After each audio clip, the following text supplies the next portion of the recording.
इसी economic war का latest example है हिंडनबर्ग की report, which is a short selling company based out United states of America, और जिसका काम ही शेयर बाजार में न्यूज फैला के पैसा कमाना है। क्योंकि अमेरिका में तो शॉर्ट सेलिंग लीगल है, यहां पे इलीगल है, और इसी वजह से ये एक प्रॉक्सी वॉर बन चुकी है। असली निशाना अडानी नहीं है बल्कि भारतीय अर्थव्यवस्था है। जी हां, तथाकथित विकसित दुनिया इस बात को पचा नहीं सकती है कि एक औसत भारतीय अच्छा जीवन व्यतीत करे। हर कोई एक ऐसी रिपोर्ट पर चर्चा कर रहा है जो केवल एक बैड इंटेंशन से बनाई गई है। इसकी टाइमिंग देखने की कोशिश कीजिए, और इसकी क्रेडिबिलिटी है ही क्या। 5 लोगों की कंपनी एक रिपोर्ट बनाती है, उस पर दुनिया परेशान हो जाती है। पहले आपको हिंडनबर्ग के काम करने का तरीका बता दे, ताकि ये आप तय कर सके कि किस पे भरोसा करना और किस पे भरोसा नहीं करना।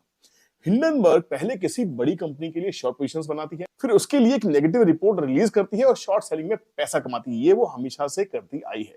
और आपको बता दें कि इंडिया में तो शॉर्ट सेलिंग बैन है, लेकिन अमेरिका में शॉर्ट सेलिंग लीगल है, जिसका वो यूज करते हैं, जिसका फायदा उठाते हैं।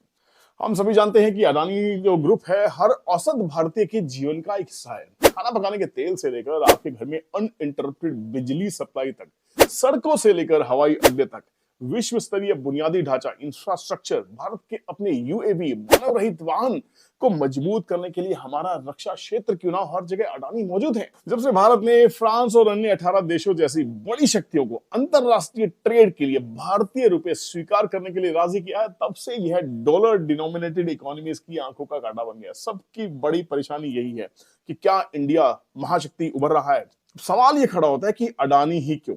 सबसे बड़ा सवाल, वाई अडानी। ऐसे समय में जब दुनिया को गूगल, फेसबुक, ट्विटर जैसी कंपनियां दिग्गजों द्वारा 1 मिनट में नौकरी का नुकसान और छटनी से अप्रत्याशित झटके मिल रहे हैं, अदानी ग्रुप लगभग 1 लाख लोगों को सीधे नौकरियां देने के लिए कमिटेड है। इस प्रकार लाखों भारतीयों के लिए आजीविका का ख्याल रखना अदानी का नेचर है। That is his nature. He is a very very humble man. दोस्तों, इस रिपोर्ट के जरिए बिल्कुल भी मैं आपको किसी तरह से मोटिवेशन नहीं दे रहा हूं कि आपको अदानी के स्टॉक्स जाके खरीद लेने चाहिए या नहीं खरीद लेने चाहिए। आपको हमेशा से अपना एनालिसिस करना चाहिए, फंडामेंटल स्टडी कीजिए, टेक्निकल स्टडी कीजिए, तब जाके बाजार में निवेश करने की तरफ अपना पहला कदम उठाइए। और जब तक सीखे समझे बिना बाजार में आएंगे तो नुकसान होना लाजमी है। और किसी एक रिपोर्ट के दम पे अगर आप आज फिर बाजार में सेंटिमेंट्स के शिकार हो रहे हैं, तो ये गलती उन रिपोर्ट वालों की नहीं है, ये गलती आपकी और हमारी है। वास्तव में जब गौतम अडानी ने अपने 60 साल पूरे किए तो उन्होंने दलितों के उत्थान के लिए 60,000 करोड़ रुपए देने का वादा भी किया। कौन करता है ये सब?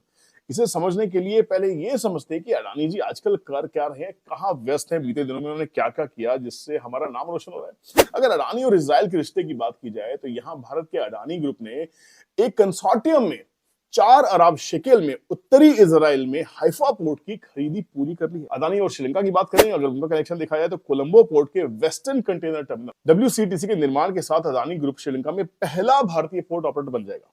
अदानी इसमें पहले भारतीय ऑपरेटर के रूप में श्रीलंका के पोर्ट इंडस्ट्री में भी प्रवेश किया। ये कमाल की बात है।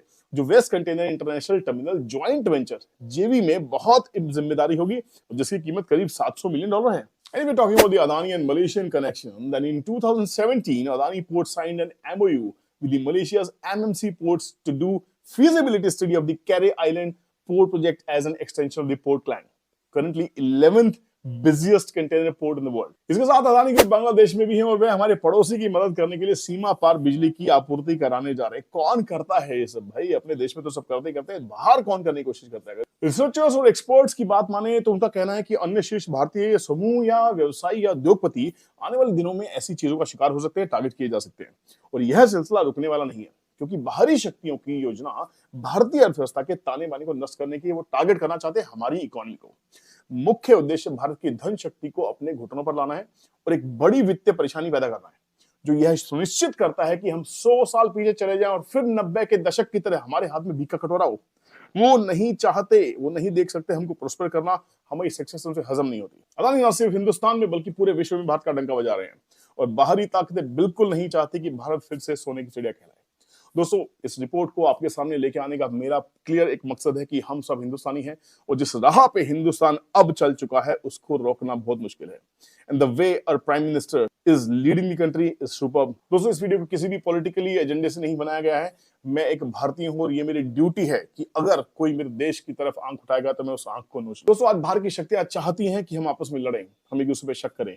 और क्यों हमारे देश के उद्योगपति पूरे वर्ल्ड को लीड नहीं कर सकते? अगर गूगल की बात करें तो वहां भी इंडियंस है, अगर नासा की बात करें वहां भी इंडियंस है। तो हम हर बिजनेस एंगल में हम भारतीय हर जगह मौजूद हैं, and we are actually focus and aim towards becoming the super power of the world. Wish you all the very best. और किसी भी रिपोर्ट पे भरोसा करने से पहले सोच लीजिए बिजनेस क्या है, कितना बड़ा है, कहां तक फैला हुआ है, क्या कर रहा है, रिपोर्ट किसने दी है, क्यों दी है, क्या किया, हो सकता है सही, हो सकता है गलत हो।